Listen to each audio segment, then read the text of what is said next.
The $1 million question is magic an art? Is magic, and of course magic's an art. Next question. I'm not sure that's the right inquiry. And I'm going to say no. It's all mirrors. It's all mirrors.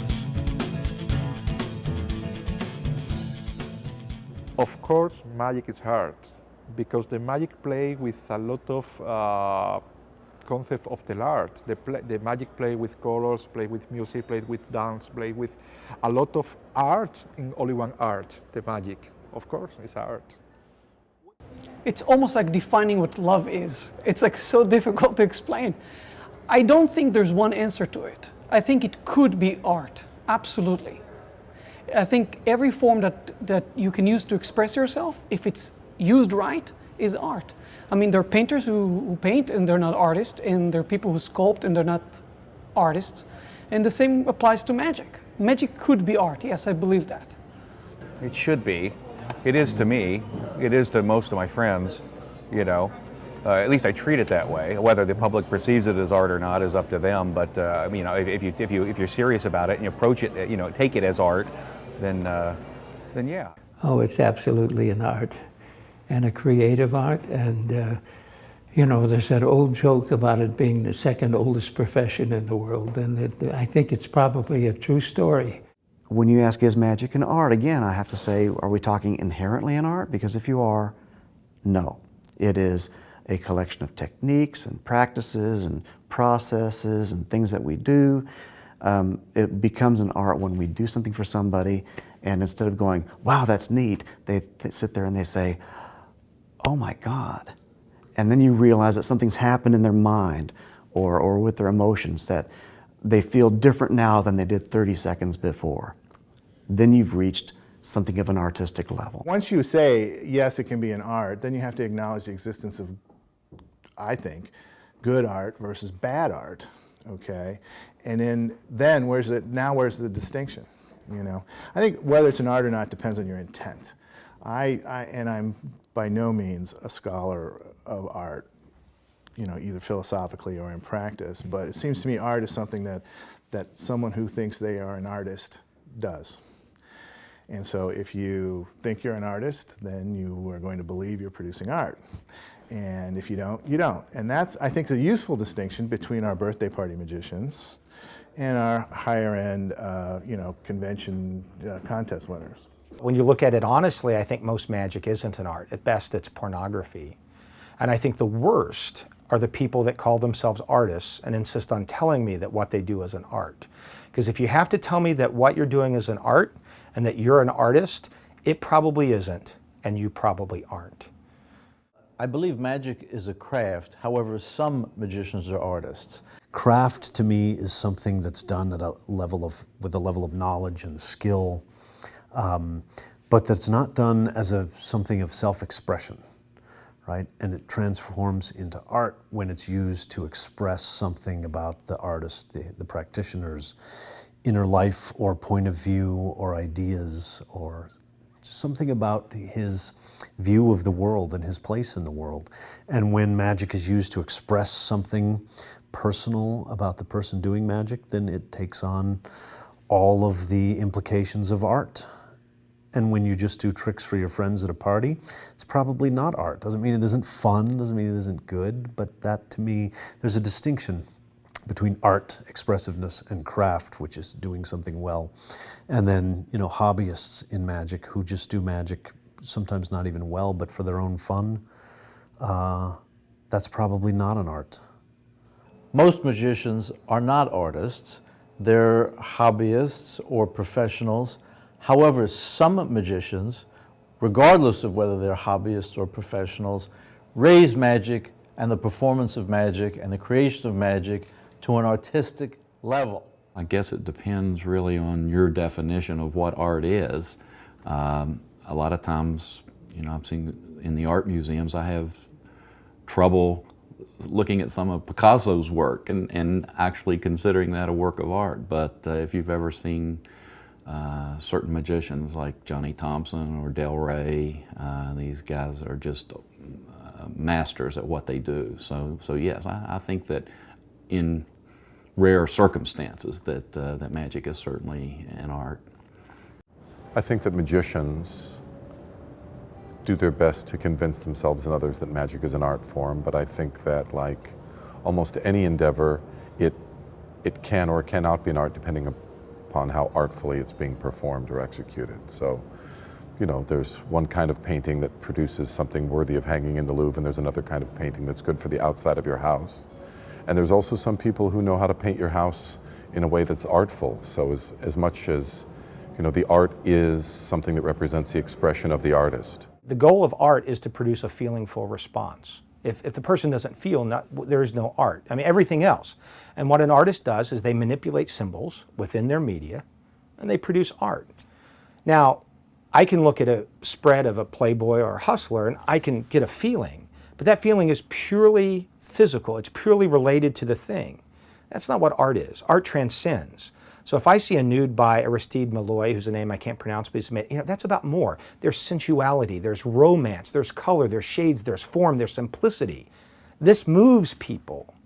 Magic is inherently pornography because it's so easy to get a wow or a ah. That's the lowest form, and all magicians care about is reactions. It's about how you make people feel.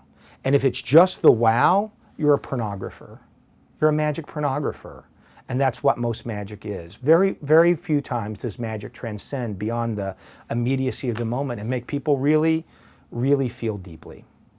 The one thing that differentiates an art from a craft is the fact that art actually says something. I know some magicians that are quite artful and who I would consider artists, but I think at large, and it's not a negative thing, that a lot of people who practice magic that they've seen someone else perform, or they've learned from a book, or they've learned from another person, them performing it, just the act of doing it, does not necessarily make it art or them artists.